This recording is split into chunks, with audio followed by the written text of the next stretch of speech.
Hello students, मैं Anoop Verma from Sardar Singh Convent College Mahmudabad Sitapur. बच्चों की जैसा कि हम लोग पढ़ रहे थे होम साइंस में, तो जो चैप्टर नंबर चल रहा था 3, ठीक है। तो 3 में हम लोग कंटिन्यू बराबर पढ़ रहे हैं क्या, भोजन के पोषक तत्व, ठीक है। अगर आपने पहला वीडियो नहीं देखा है तो पहला वीडियो देख लीजिएगा, वहाँ पे कंटिन्यू पोषक तत्वों के बारे में पढ़ाया जा चुका है, ठीक है। तो पोषक तत्वों को हमने बताया था कि इनको जो है भोज्य पदार्थों के आधार पर इनको 3 वर्गों में बांटा जा सकता है, ठीक है। तो वहाँ पे ये सारी जानकारी आप उस वीडियो से ले सकते हैं, ठीक है।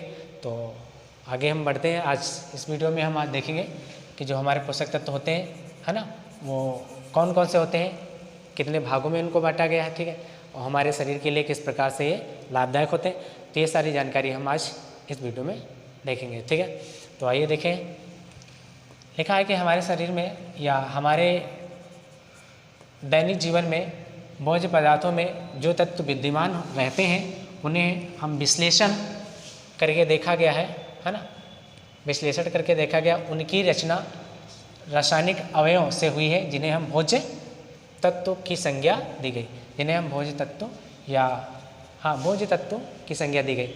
मतलब कहने का मतलब ये है कि जो हम प्रतिदिन भोजन ग्रहण करते हैं, तो अगर उनका हम विश्लेषण करके देखें तो वो कहीं ना कहीं से वो रासायनिक तत्वों से या रासायनिक अवयवों से मिल करके हुई है, जिनको हम क्या करते हैं एक अपने भोजन में भोज्य तत्वों के रूप में उनको हम शामिल किए हैं, ठीक है।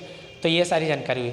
जितना भी आप भोजन करते हैं उसको अगर हम कहीं ना कहीं इसको तोड़ करके देखें तो क्या होता है कि उनमें कई रासायनिक तत्व हमारे मिले होते हैं, ठीक है। तो वही रासायनिक तत्वों को हम अपने भोजन में क्या करते हैं, भोज्य तत्वों के रूप में उनको संज्ञा देते हैं। यही बात हमने यहाँ पे नोट कर रखी है, ठीक है। तो ये बात हुई। आगे देखेंगे कि इन भोज्य जो इस प्रकार के हमारे जो रासायनिक तत्व उपस्थित होते हैं, मिले होते हैं, तो उनको हम 3 वर्गों में इनको अलग अलग कर सकते हैं, ठीक है। हमारे ऊर्जा के आधार पे, हमारे शरीर के लिए ऊर्जा के आधार पे, ठीक है, और दूसरा जो हमारे शरीर निर्माण के लिए, और तीसरा है हमारे रोगों की रक्षा के लिए।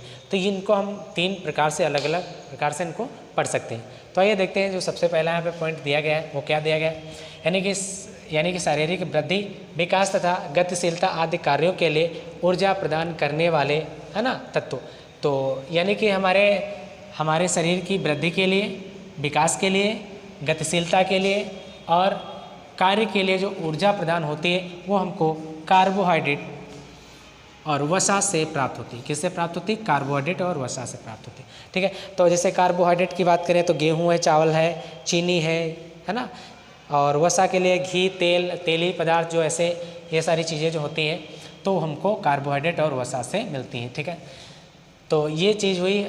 इनको ग्रहण करने से हमको क्या होता है, ऊर्जा, ओनली ऊर्जा मिलती है, ठीक है, ना कि शरीर का निर्माण होता है, ठीक है। तो अगला जो यहाँ पे दिया गया है वो दिया गया है शरीर निर्माण करने वाले भोज्य तत्व, ठीक है। तो शरीर निर्माण करने वाले जो भोज्य तत्व हैं वो हमारा है प्रोटीन और खनिज लवण, जल आदि बहुत सारी चीज़ें होती हैं जिनसे हमारा शरीर निर्माण होता है। जैसे हम बात करें मछली, मटन, चिकन, है ना, अंडा, मांस, ये सारी चीज़ें जो हैं जिनसे क्या हमको एक प्रकार से प्रोटीन मिलती है, जिससे हमारे शरीर का निर्माण होता है, ठीक है। तो ये सारी चीज़ें हमारे शरीर निर्माण के अंतर्गत आती हैं, ठीक है। अगला जो है हमारा तीसरा है सुरक्षात्मक भोज्य तत्व, यानी कि हमारे शरीर में रोगों से लड़ने के लिए जो पोषक तत्व होते हैं वो हमारे क्या करते हैं, सुरक्षात्मक भोज्य तत्व कहलाते हैं, ठीक है। जैसे विटामिन्स हो गया, खनिज लवण हो गया, आदि हो गया। अब जैसे बात करें हम खनिज लवण और विटामिन्स की बात, तो ये हमारी हरी सब्जियों, ठीक है, और हमारे जितने भी फल्स होते हैं, है ना, और फलियाँ, ये सब चीज़ें जो हैं हमारी किस में आती हैं, ये हमारे आते हैं विटामिन्स में आते हैं, खनिज लवण में आते हैं, ठीक है। तो ये सारी चीज़ें इसके अंतर्गत आती हैं, ठीक है।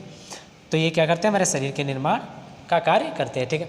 अगला जो दिया गया है यहाँ पे प्रोटीन की बात, ठीक है। अब जैसे हम अलग अलग तत्वों के बारे में बात करेंगे, कार्बोहाइड्रेट, वसा, प्रोटीन, विटामिन्स के बारे में अलग अलग बात करेंगे, जिसमें सबसे पहले हम बात करेंगे हम प्रोटीन्स के बारे में, ठीक है।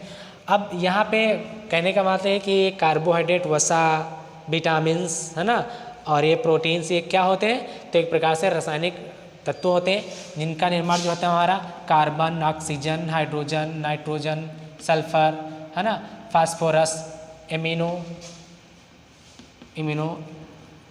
एसिड आदि से होता है, ठीक है। तो ये सारी जो चीज़ें हैं वो आपके केमिकल एलिमेंट्स होते हैं। तो ये यानी रासायनिक तत्व होते हैं।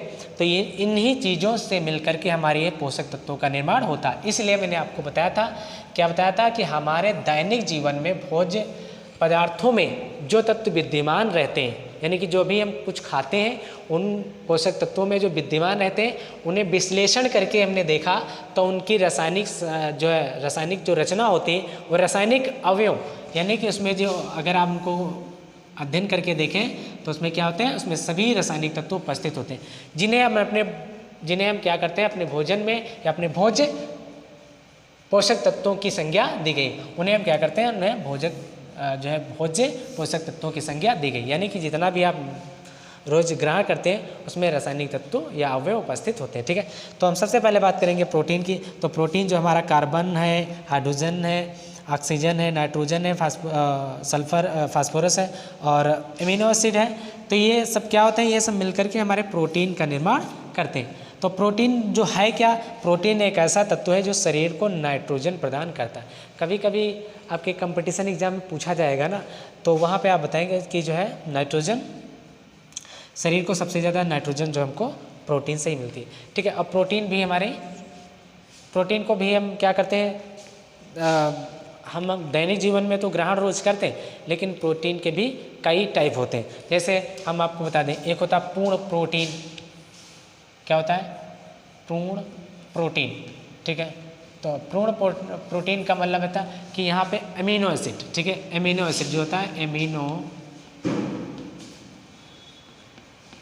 एसिड जो होता है, तो एमिनो एसिड होता है उसमें भरपूर मात्रा में होता है, यानी कि उचित मात्रा में होता है। ठीक है, उचित मात्रा में होता है। तो जैसे आपको बता दें मटन, चिकन, मुर्गी, तो इन सब मांस आदि चीज़ों से जो है हमको क्या था, पूर्ण प्रोटीन वहाँ पे उपस्थित मिलती है। ठीक है, और एक होता है आंशिक प्रोटीन, यानी कि प्रोटीन का कुछ हिस्सा, यानी उसमें प्रोटीन कुछ कम मात्रा में पाई जाती हो। ठीक है, उसमें कम मात्रा में पाई जाती है। जैसे हम क्या करते हैं, गेहूं है, अनाज है, दालें हैं, इन चीज़ों को जब हम ग्रहण करते हैं तो हमको उस प्रोटीन जो है माध्यम यानी कि कुछ कम मिलती है। ठीक है, तो वो होता है आंशिक पूर्ण प्रोटीन। ठीक है, और एक अगला जो होता है आपका अपूर्ण प्रोटीन। क्या होता है, अपूर्ण होता है, अपूर्ण प्रोटीन। ठीक है, अपूर्ण प्रोटीन का मतलब है कि यहाँ पे है, वहाँ पे प्रोटीन के कुछ भाग होते हैं। जैसे आपको बता दें, जैसे ज्वार, बाजरा है ना, साधारण फल, सब्जियाँ आदि को ग्रहण करते हैं ना, तो जैसे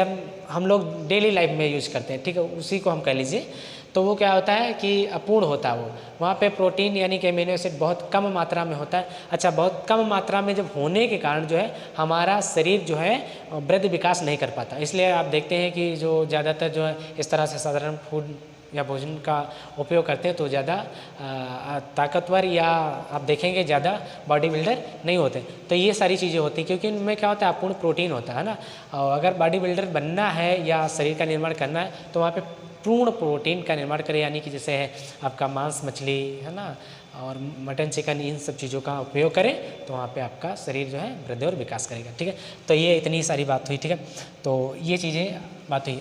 अगला टॉपिक हम लेंगे, क्या करेंगे, कार्बोहाइड्रेट के बारे में पढ़ेंगे ना। जो है आपका कार्बोहाइड्रेट आपका खाद्य पदार्थ जैसे गेहूँ है, चावल है, चीनी है, इन चीज़ों से मिलता है। ठीक है, और उनके रासायनिक तत्व अवयव क्या है, तो हम सब चीज़ें आगे अगली वीडियो में पढ़ेंगे। ठीक है, इसमें बस इतना ही।